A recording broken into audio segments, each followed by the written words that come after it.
Hi. In this presentation, I just want to go through the results with you of a recent Esafety survey that we did with students. We did this as part of Safer Internet Day, and the idea was to find out about students' perceptions of using the internet and their habits online. What I'd like to do in this presentation is just give you what I think would be the highlights of the survey from a parental perspective. You can see the full results of the survey on our Esafety section of Parental Portal if you would like to. Like I say, this is just the highlights and the things that I think you'll be most interested in. Throughout this presentation, the idea is not so much to tell you what you should or shouldn't be doing. It's really your decision as a parent or a carer what you do with your son or daughter at home with regards to the internet. What I want to do, though, is just make you informed about the results of the survey so that you've got the information that you need to make the correct decisions and so that you're privy to the kind of information that we've gathered from students. Now, all of the results in here have been gathered from our students, so it's very likely that your child has been part of filling in this survey and that they've contributed towards these results. So moving straight into the first page here, this question here: do your mum or your dad or your main carer look to see what you are doing on the internet? And you can see here that there's a large percentage of our students whose parents don't check what they're doing on the internet, or at least the students don't think they do. So, this really is just to make you aware that, you can obviously check on what students are doing on the internet. And it's probably worth going to our Esafety section of Frog just to make sure that you're in the loop about what the potential pitfalls and dangers are of your son or daughter using the internet. And that will help you decide if you think you should be checking what they're doing. And it might be that you decide to start having a little look at what they're doing, or checking their history, or talking to them about it, or something like that.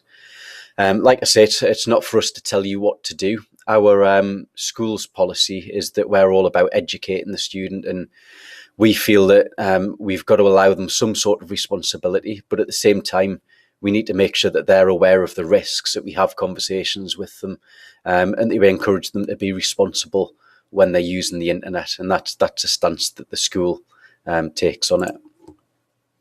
This next slide: which of the following websites and apps do you use to communicate with friends and at school? So you can see in green the apps that students use at home. And Facebook's very popular, as is Twitter, Snapchat, Skype, and Instagram. Also further down the bottom here, we've got iMessage, FaceTime, and email. So they're the main ways. There are obviously some others on there that some students are using as well. These are the main ways that students are communicating. So I guess the question that you might want to think about is, do you know what they're doing with these apps? Because some of these apps, they may well be using them just to communicate with friends or family, but it's possible they could also use these to communicate with strangers. So it's just worth being aware of what they're doing and the types of apps that they're using. Do you or have you ever communicated with people that you don't know through any of these sites? Please tick which ones. So you can see here that, at the very bottom there, 43% of students say that they're not communicating with people they don't know, which is great. That's what we're encouraging students to do in all of our assemblies at school and all the information we give them.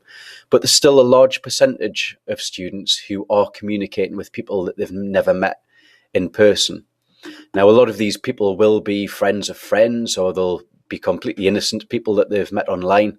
But it's worth being aware that, there could be people out there who are trying to communicate with your son or daughter who are not who they say they are. And it's obvious that some students are communicating with people that they don't know, despite our advice. They're telling us that through these results. So again, it's something to be aware of, and perhaps have those conversations with your son or your daughter about who they're talking to online, what they're talking to them about. Do they know those people? Can they trust them? That sort of thing. Do you or have you ever communicated with people you don't know through gaming sites? A lot of games now also allow you to communicate with people and play with people. Now, this is actually a place where people are more likely to communicate with people they don't know. We've got quite a large percentage of students saying that they don't communicate with people. That could well be because they don't use many of these apps, but the people who do use these apps, there's now multiplayer games online, and they could be playing against anybody. It's not to say that they're communicating with those people. It's not to say that they're swapping personal details with those people or telling those people any personal information.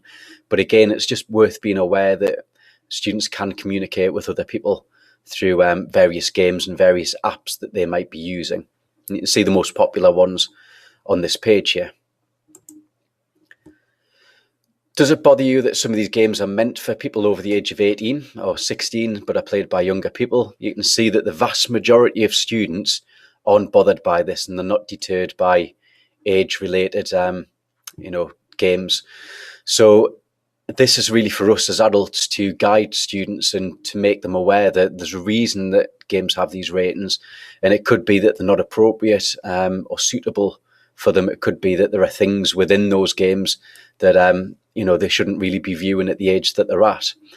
So again, just for your awareness, to let you know that this is the perception of our young people, that they're not really bothered or deterred by those age ratings, or certainly they aren't currently.